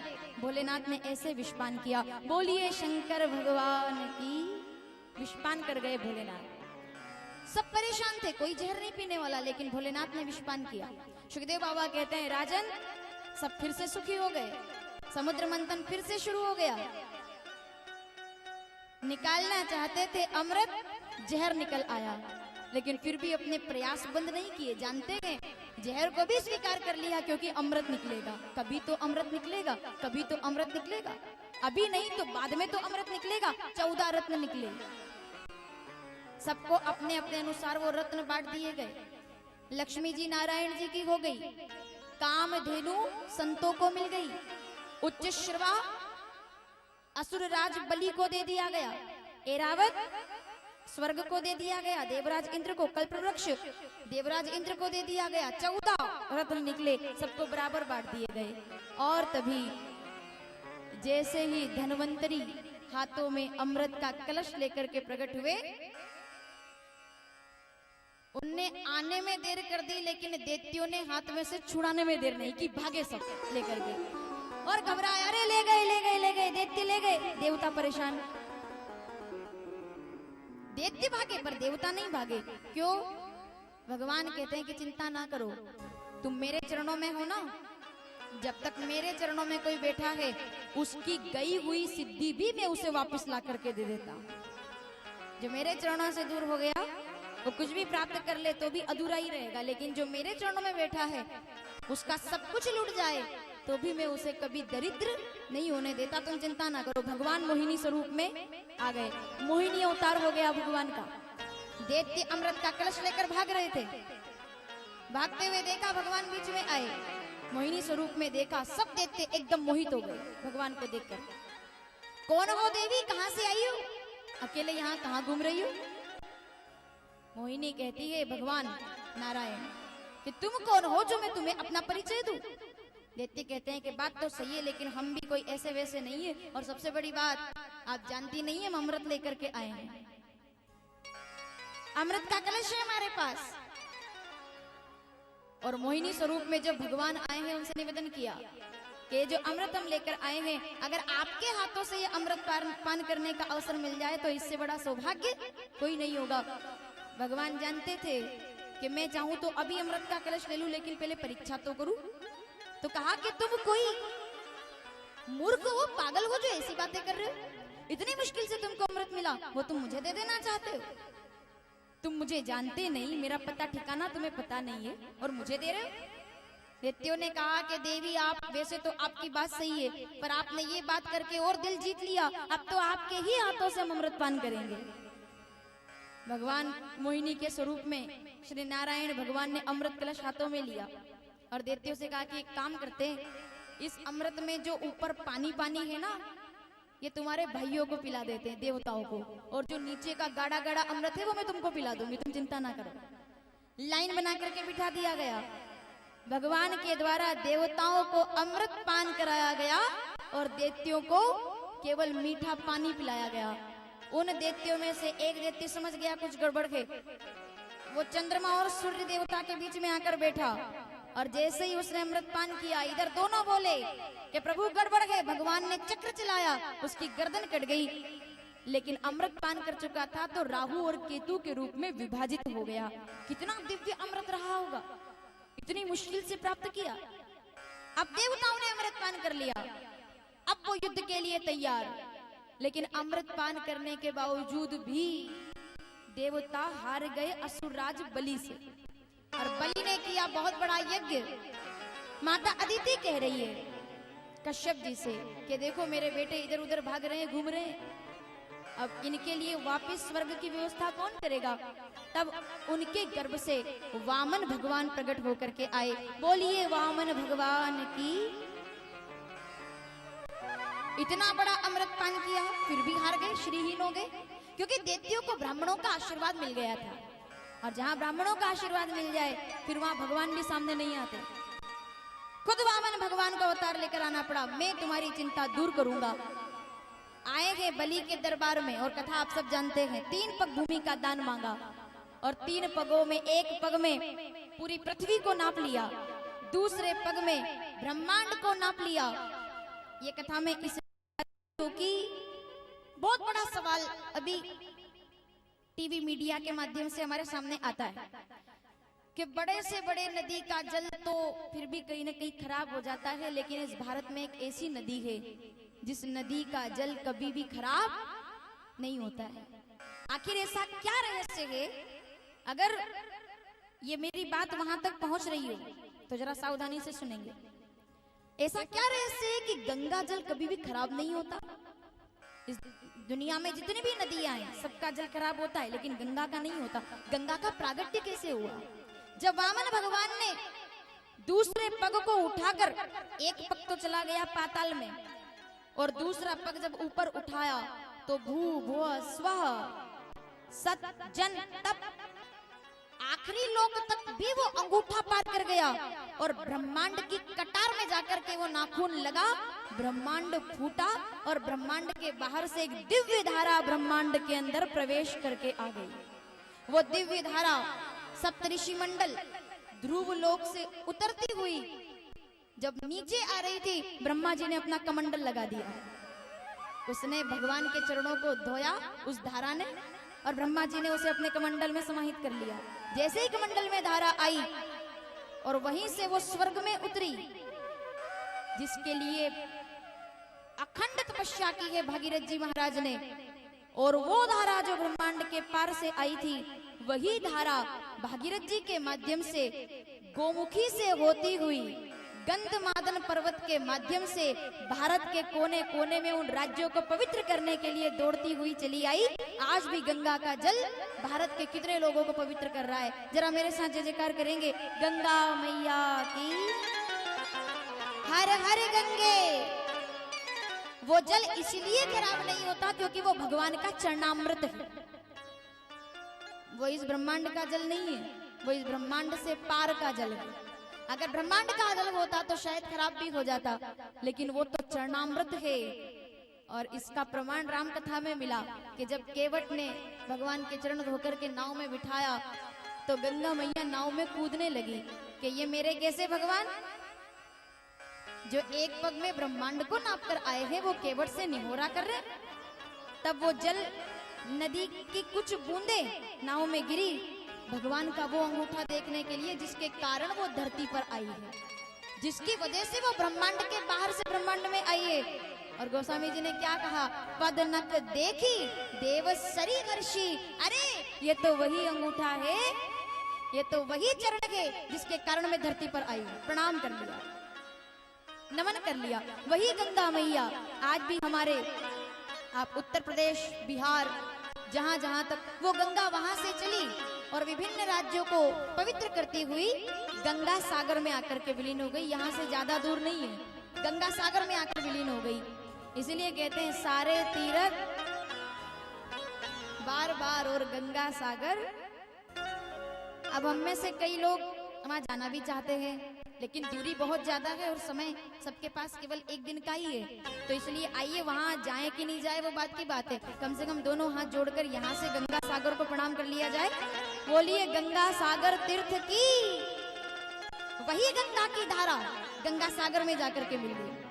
गंगा का जल लौकिक नहीं है, अलौकिक जल है, वो चरणामृत है परमात्मा का। एक बूंद गंगा गंगेति यो ब्रूयात् योजनानाम शतेरपि मुच्यति सर्व पापेभ्यो विष्णुर्लोके प्रयच्छति। वही गंगा वामन भगवान के चरण प्रहार से ब्रह्मांड को फोड़ती हुई और स्वर्ग में उतर करके आ गई। वही गंगा सबका कल्याण कर रही है। सुखदेव जी महाराज कहते हैं वामन भगवान ने तीसरा पैर उठाया और बलि से पूछा कहाँ रखूं? उसने अपना शीश आगे कर दिया कि सरकार मेरे सिर पर रख दीजिए। भगवान ने बलि को भी अपनी भक्ति प्रदान की। अष्टम स्कंद में वामन भगवान के अवतार की कथा सुनाई गई। आइए अब इस पंडाल को, इस माहौल को जरा नवम स्कंद की ओर लेकर के चले। आज गणेश चतुर्थी के पावन अवसर पर हमारे इस कथा पंडाल को हमें अयोध्या बनाना है। बोलिए श्री राम जय राम। आवाज नहीं आ रही। हम चाहें तो इस पंडाल को अयोध्या बना सकते हैं और कल हम ही इस पंडाल को गोकुल वृंदावन बनाएंगे। श्री राम जय राम, श्री राम जय राम। नवम स्कंद का प्रारंभ। इक्ष्वाकु वंश का वर्णन सुखदेव बाबा ने किया। अयोध्या के राजा दशरथ की कथा श्रवण कराई। 3 रानियां कौशल्या, सुमित्रा और कैकेयी।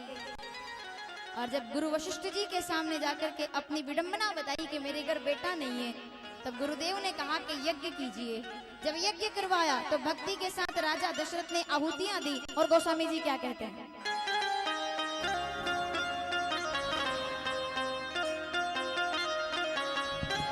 भक्ति सहित मुनि आहुति दीने, भक्ति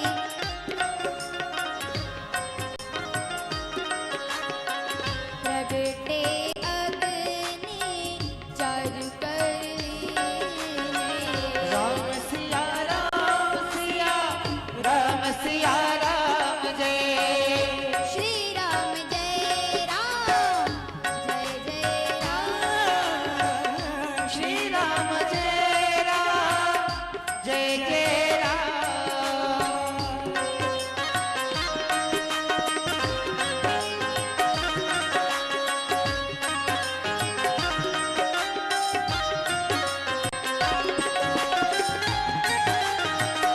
अग्नि देवता स्वयं हाथ में पायस लेकर प्रकट हुए। तीनों रानियों को बुलवाया गया, पायस का वितरण किया गया और तीनों माताओं ने गर्भ धारण किया है। मंदिर मह सब राजई रानी,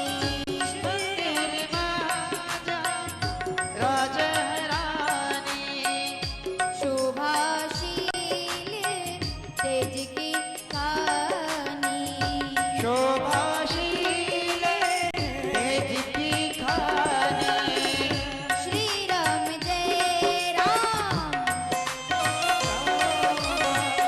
श्री राम जय राम जय जय राम।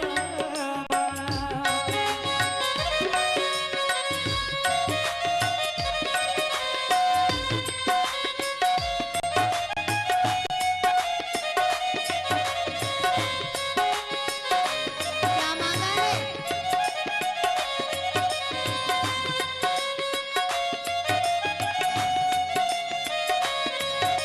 सुमिरन कर ले मेरे मना, बीती उम्र हरि नाम बिना रे।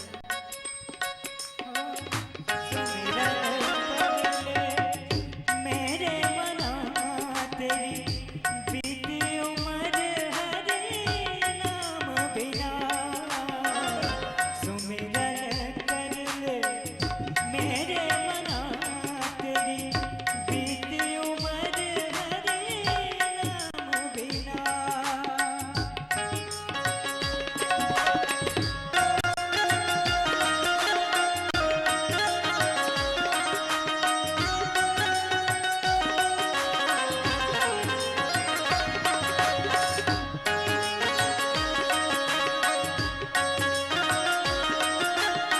उस यज्ञ की कृपा से तीनों रानियों ने गर्भ धारण किया है।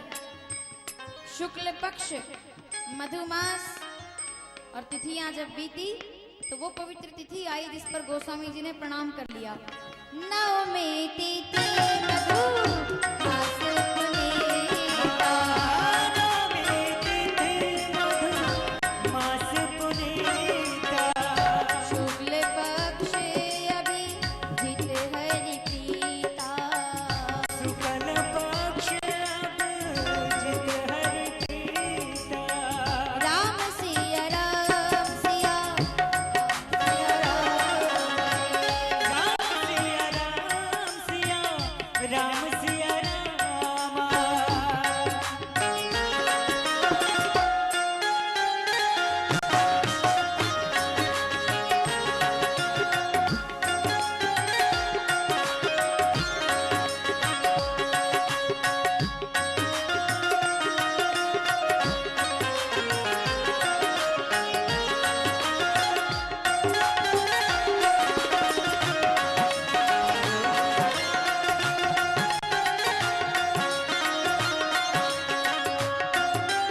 मेरी पूरी आंखें तरस रही है गुरुदेव, मेरे घर बेटा नहीं है।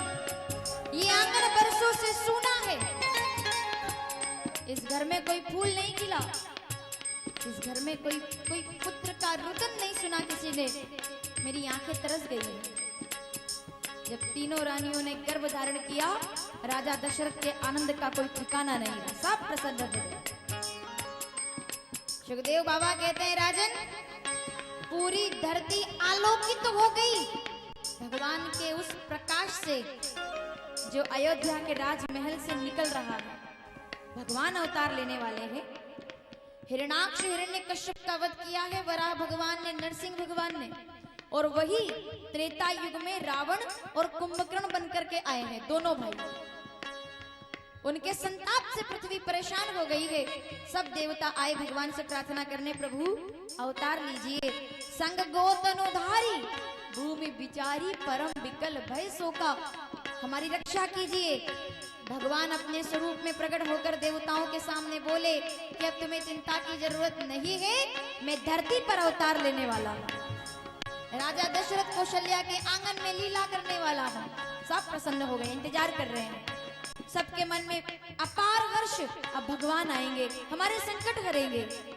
नवमी तिथि आई, मधुमास, दोपहर 11:30 बजे तक सबने प्रार्थना की, सबने वंदना की, भगवान का अवतार होगा। 11:45 बज गई, अब भगवान का अवतार होगा। सब देवता कह रहे हैं, भगवान अभिजीत मुहूर्त है, नवमी तिथि है, शुक्ल पक्ष है, मधुमास है, अब तो अवतार लीजिए, पूरी धरती संकट में है। भगवान कहते हैं, अभी अवतार नहीं लूंगा, जब सब सो जाएंगे तब अवतार लूंगा। दोपहर का भोजन करने के बाद अधिकतर नींद आई जाती है। तुरंत ब्रह्मा जी ने माया फैलाई, सबको नींद आ गई। ब्रह्मा जी कह रहे, अब तो लीजिए अवतार। भगवान कह रहे, मैंने ब्रह्मांड के सोने की बात कही, आप भी तो ब्रह्मांड में आते हो। सुर समूह विनती करी, पहुंचे निज निज धाम। अपने अपने धाम में जाकर सबने, ब्रह्मा जी सहित सबने विश्राम किया। और यहाँ भगवान 12 में 5 मिनट की देर, सब प्रतीक्षा में, सब विश्राम में। शिवदेव जी कहते हैं, सब प्रार्थना में थे कि हे प्रभु अवतार लीजिए, हे भगवान अवतार लीजिए।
भगवान अवतार लेंगे।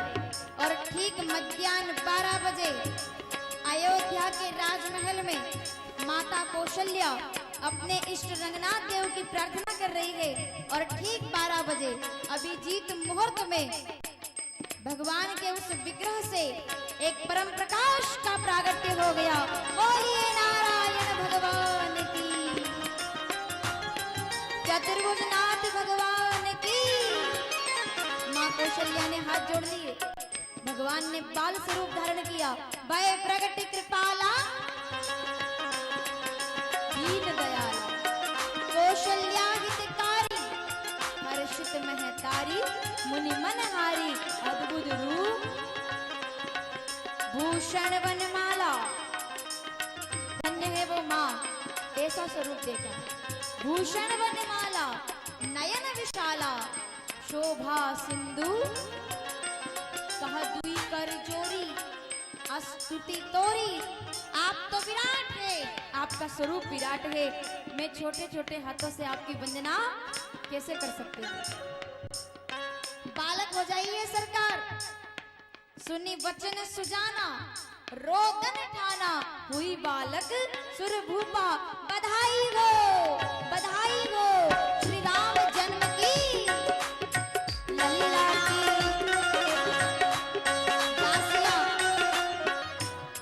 दासियां दरवाजा खोल करके भागी आई, जैसे ही शिशु रुदन सुना, बधाई हो। तीनों माताओं के कक्ष से सुंदर किलकारियां सुनाई दे रही है। लल्ला की सुने के मैं आई, कौशल्या मैया दे दे बधाई। लल्ला की सुने के मैं आई, कौशल्या मैया दे दो बधाई। रामा की सुने के मैं आई, कौशल्या मैया दे दे बधाई। रामा की सुने के मैं आई, कौशल्या मैया दे दो बधाई।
जो धरती सूनी पड़ी थी, आज उस भूमि पर जैसे सुंदर फूल खिल गए हों। चार सुंदर बालक माँ कौशल्या, सुमित्रा, कैकेयी की गोद में। राजा दशरथ के हर्ष का कोई ठिकाना नहीं रहा। देवी देवता दौड़ दौड़ के दर्शन के लिए आने लगे। साक्षात भगवान आए। राम जी चरित्र का स्वरूप है, मर्यादा का स्वरूप है। मर्यादा पुरुषोत्तम अयोध्या की भूमि पर आ गए। सुखदेव जी कहते हैं, राजन, जब राम जी का अवतार हुआ, पूरी पृथ्वी नाचने लगी। ये केवल हम नहीं नाच रहे हैं, पूरी धरती नाच रही थी नवमी तिथि पर। आज भी जब नवरात्रि के अवसर पर जब नवमी तिथि आती है, छोटे से छोटे गांव से लेकर बड़े से बड़े शहर के मंदिर तक, जैसे ही दोपहर 12 बजे घंटियां बजती है और जो आनंद होता है रामनवमी का, वो तो वो लोग जानते हैं जिन्होंने दर्शन किया होगा। ऐसा लगता है कि भगवान आज ही धरती पर वापस प्रकट होकर के आ गए। यही तो राम जी की कृपा है। राम जी ऊर्जा का स्वरूप है, राम जी मर्यादा का स्वरूप है। अयोध्या के राजमहल में केवल भगवान राम का अवतार नहीं हुआ है, मर्यादा अवतार लेकर के आई है, जीवन शैली अवतार लेकर आइए कि जीवन कैसा है। सुखदेव जी कहते हैं, राजन देखो, अयोध्या की भूमि नाच रही है। देवी देवता मनुष्यों का रूप लेकर दर्शन के लिए आ रहे हैं। नदियां दौड़ दौड़ कर सागर से जाकर मिल रही है। सावधान, नदियां दौड़ दौड़ कर सागर से जाकर मिल रही है और नाच रही है नदियां। तो किसी ने पूछा कि नदियां क्यों नाच रही है? सबसे पहले संतों से पूछा, संत क्यों नाच रहे हैं?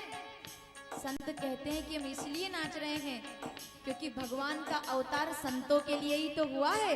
जब भगवान वन में जाएंगे तो सब संतों को उनका दर्शन होगा, इसलिए हम नाच रहे हैं।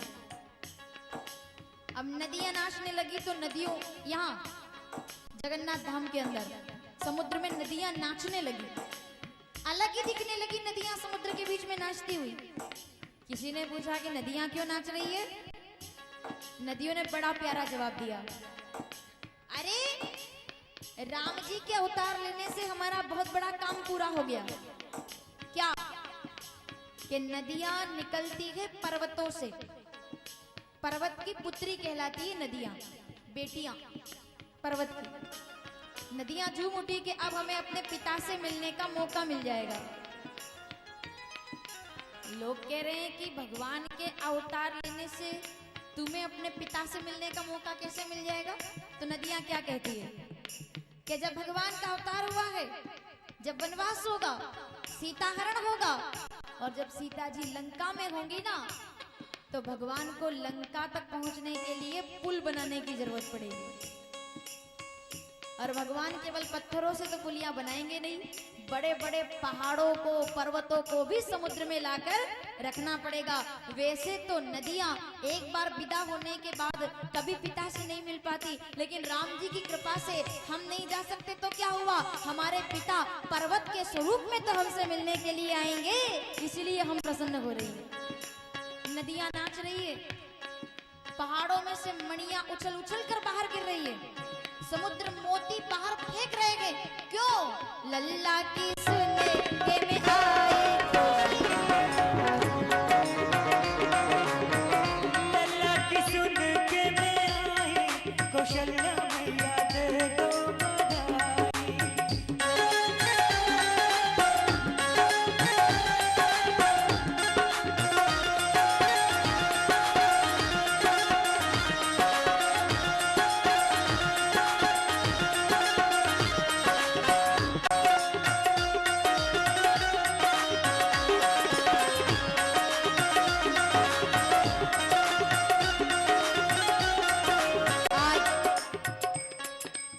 गणेश चतुर्थी और श्री राम जन्म उत्सव के पावन उपलक्ष्य में जय गणेश परिवार के द्वारा और आप सबके द्वारा महाआरती का आयोजन यहाँ पंडाल में किया जाएगा। आज की महाआरती आज सब बैठ करके ही करेंगे।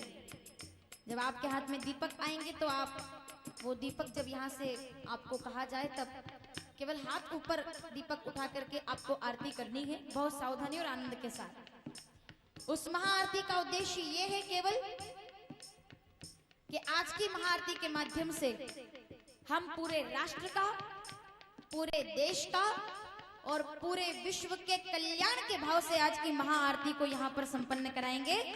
आज की महाआरती का केवल एक ही उद्देश्य है कि सर्वे भवन्तु, पूरे विश्व में शांति हो, पूरा विश्व ही शांत हो, क्योंकि जब पूरे विश्व में शांति होगी, पूरे जगत में शांति होगी, तभी तो भारत को जगत गुरु क्यों कहते थे?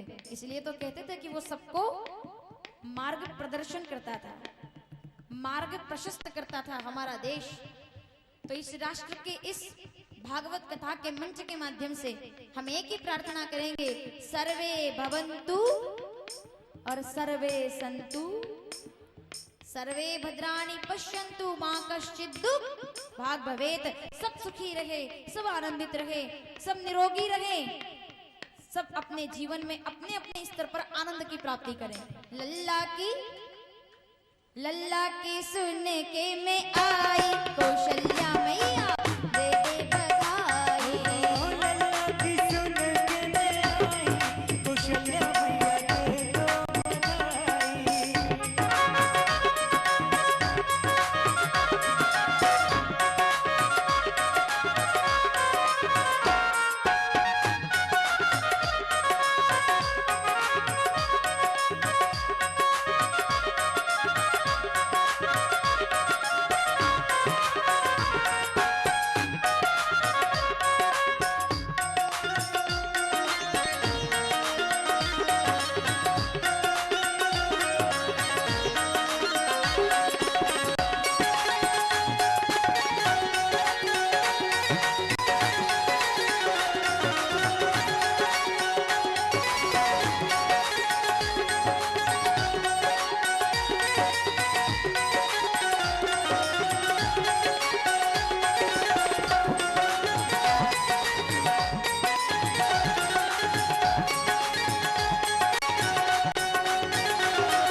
भगवान की।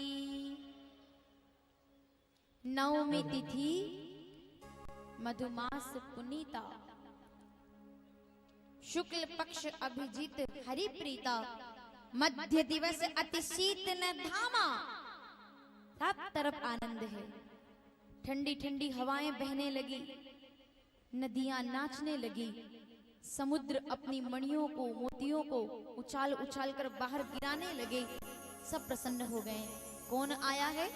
गोस्वामी जी ने क्या कहा? राजा दशरथ प्रसन्न है, साक्षात भगवान उनके घर आए हैं। जाकर नाम सुनत शुभ होई। कौन आया है? मोरे गृह वह प्रभु सोई। अखिल विश्व के नायक परमात्मा मेरे घर आए हैं। कहां तो एक बेटा भी नहीं था और यहाँ 4 सुंदर बालक अयोध्या के राजभवन में खेल रहे हैं, आनंद कर रहे हैं। भगवान को माता कौशल्या ने जब बाल स्वरूप धारण किया, पलने में पोड़ाया, अभिषेक किया है, स्नान कराया है, सुंदर श्रृंगार किया है और इतना सुंदर सजाया भगवान को, चारों सुंदर सुकुमारों को पलने में पोड़ाया गया। गोस्वामी जी कहते हैं भगवान इतने सुंदर लग रहे हैं, उनकी सुंदरता का क्या कोई वर्णन कर सकता है। भगवान इतने सुंदर लग रहे हैं। राजीव नयन धरे धनु सायक। क्या सुंदर वर्णन। खेल रहे हैं भगवान अपने छोटे छोटे हाथों से। धन्य है वो माँ, इस राष्ट्र की, इस देश की वो माँ धन्य है। वो कौशल्या धन्य है, वो सुमित्रा धन्य है, वो कैकेयी धन्य है जो भगवान के बाल स्वरूप का दर्शन कर रही है। 1 महीना हो गया भगवान को अवतार लिए हुए, रात नहीं हुई, दिन ही होता रहा। मास दिवस कर दिवस भा मरम न जाने कोई। आनंद इतना अपार हो गया कि सूर्य देवता ने अपना रथ रोक दिया। अस्ताचल की तरफ 1 महीने के लिए गए ही नहीं, पश्चिम को देखा ही नहीं, पूर्व में ही स्थित हो गए। 1 महीने तक रात्रि नहीं हुई। उस आनंद का आप अनुभव कीजिए, कल्पना कीजिए कि क्या आनंद रहा होगा उस समय जब 1 महीने तक उत्सव चलता रहा। सब प्रसन्न, सबके मन में अपार हर्ष, अपार स्नेह है। लोग आकर दर्शन कर रहे हैं, देवी देवता मगन हो रहे हैं, सब प्रसन्न हो रहे हैं। सुखदेव बाबा कहते हैं इस तरह से भगवान 3 भाइयों के साथ अयोध्या के राजमहल में आनंद करते हुए। दशरथ घर आनंद भयो, सब प्रसन्न हो गए, सबके मन में आनंद। कौशल्या जी परम हर्षित, और आज वही दर्शन हम सब ने यहाँ पर किया है। आज हमारी कथा में भगवान मर्यादा पुरुषोत्तम बनकर आए हैं और कल हमारी कथा का 4th दिवस है, ऋषि पंचमी। माताओं सावधान, कल ही है ना। देखो आप, क्या मैं आपके भाग्य की सराहना करूं? कभी हड़ताल तीज मनाते हो, गणेश चतुर्थी का भी आनंद ले रहे हो और कल ऋषि पंचमी के अवसर पर भी आज आपने गणेश चतुर्थी पर राम जन्मोत्सव देखा, कल आप कृष्ण जन्मोत्सव का लाभ लेंगे। कल इसी पांडाल के अंदर नंद उत्सव मनाया जाएगा। जो संस्कार चैनल के माध्यम से अपने घर बैठकर कथा को देख रहे हैं, अपने गांव से देख रहे हैं, अपने नगर से देख रहे हैं, उनसे मेरा निवेदन, कल नंद उत्सव है, आनंद है। कल आप सब भी अपने अपने घर में, जहां जिन जिन के घर में ठाकुर जी विराजमान है, कल बड़े भाव के साथ उनका वंदन करें, अभिषेक करें, घी का दीपक लगा करके और भगवान का स्वागत करें। क्योंकि जगन्नाथ धाम के इस सुंदर क्षेत्र से, इस सुंदर तीर्थ से मैं प्रार्थना करूंगी कि भगवान इस राष्ट्र के, इस देश के तमाम घरों में पधार करके नंद उत्सव का आनंद हम सभी को प्रदान करे। इन शुभकामनाओं के साथ कल की कथा के लिए आप सब जानते हैं, नंद उत्सव और भगवान के चरित्र और भी कुछ विशिष्ट प्रसंग हम कल यहाँ से सुनेंगे। अभी आरती की तैयारियां प्रारंभ हो चुकी है, कुछ सूचनाएं आपको मिलेगी और उसके बाद आज की महाआरती यहाँ से संचालित होगी। आप सब उसका घर बैठ करके भी आज इस महाआरती का आप आनंद लेंगे कि जगन्नाथ धाम की ये महाआरती पूरे देश का अंधकार हरे, पूरे राष्ट्र के, पूरे विश्व के लोगों का मन का अंधकार हरे और आज का ये प्रकाश सबके जीवन में आनंद लेकर आए। बोलिए राम लला सरकार की। आइए आज की कथा को हम आरती की ओर बढ़ाएं। आज की ये आरती श्री गणेश जी महाराज की आरती है। पूरे राष्ट्र के अंदर आज संस्कार चैनल के माध्यम से देखी जाएगी। माताओं से निवेदन रहेगा आज कोई भी आरती में खड़े ना हो, अपने स्थान पर बैठकर बहुत सावधानी के साथ एक दूसरे का ध्यान रखते हुए माताएं और सभी लोग आज आरती को यहाँ संचालित करेंगे बड़े आनंद के साथ। आइए आप सूचना की तरफ आगे बढ़े, उससे पूर्व हम जय जयकार करें। बोलिए राम लला सरकार की जय जय श्री राधे। हरि ओम नमः पार्वती पते हर हर महादेव। ओम शांति शांति शांति। जय श्री राधे। आइए भगवान जगन्नाथपुरी के इस पांडाल से पूरे विश्व की शांति के लिए महाआरती की ओर आगे बढ़ रहे हैं। मैं बाबा गणपति की महाआरती के लिए जो हमारे कार्यकर्ताओं ने व्यवस्था की है वो दीपक को प्रज्वलित कर दें और जिन महानुभावों को आज आरती का लाभ लिया है मैं उनके नाम बोलूंगा। वो 11-11 दो पंक्तियों में समिति कार्यकर्ताओं की व्यवस्था के हिसाब से खड़े होंगे। संत सुची वर्षा जी नागर अपनी व्यासपीठ छोड़ करके बाबा के दरबार में पहुंचेंगे। महाआरती होगी और महाआरती के इस संदेश से बाबा का विश्व कल्याण और सब पर अनुपम उनका आशीर्वाद बरसे, इस भावना को लेकर के आइए आरती की ओर आगे बढ़ेंगे। जिन महानुभावों ने आज आरती का लाभ लिया है वो मंच के सामने दो पंक्तियों में खड़े होंगे और बीच का स्थान छोड़ देंगे। बाकी महानुभावों से निवेदन है कि अपने स्थान पर बैठ करके और आप आरती का लाभ लेंगे।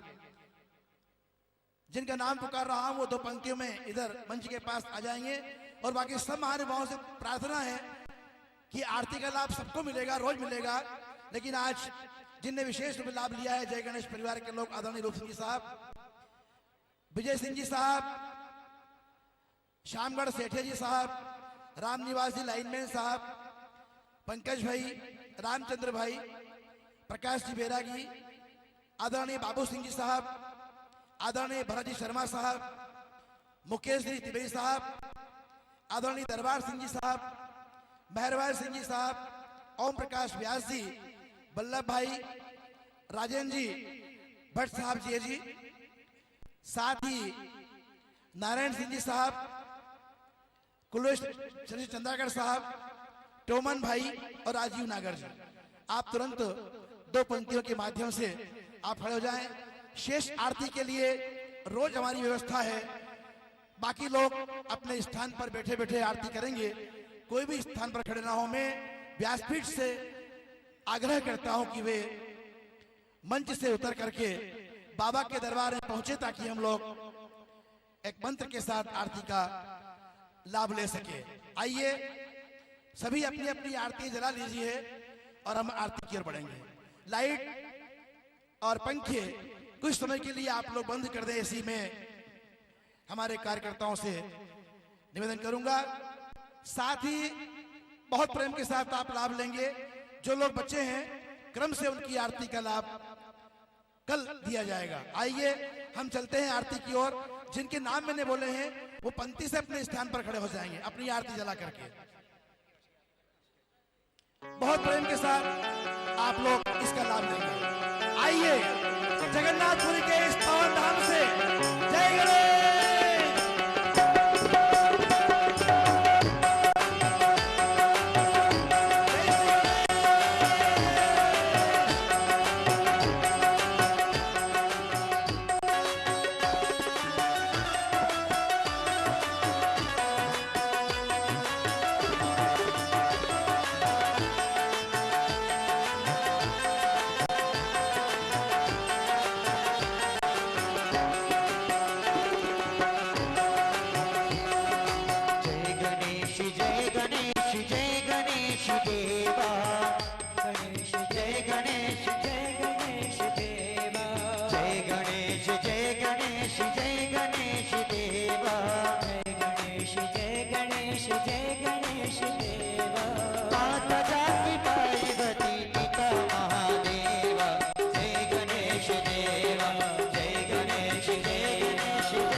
लाज रखो शंभु सुतहारी शंभु सुतहारी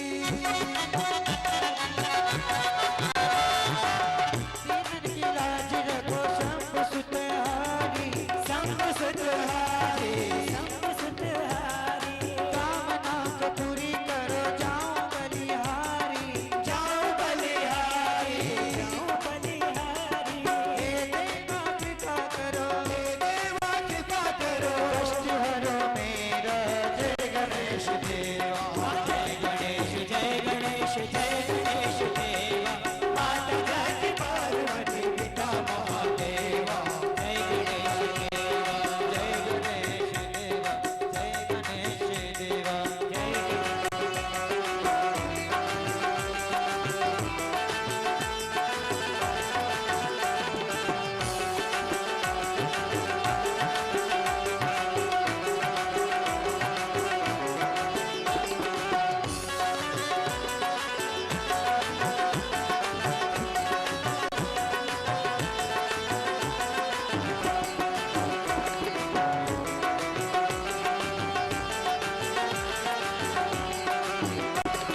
जय गणेश जय गणेश जय गणेश देवा माता जाति पार्वती पिता महादेवा जय गणेश देवा जय गणेश देवा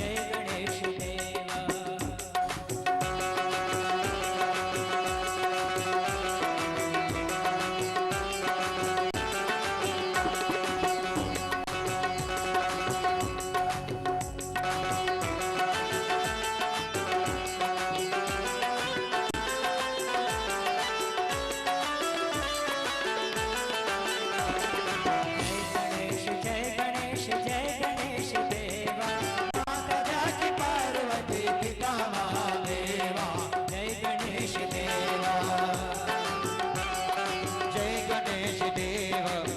गणेश देवा माता जाति पार्वती पिता महादेवा जय गणेश देवा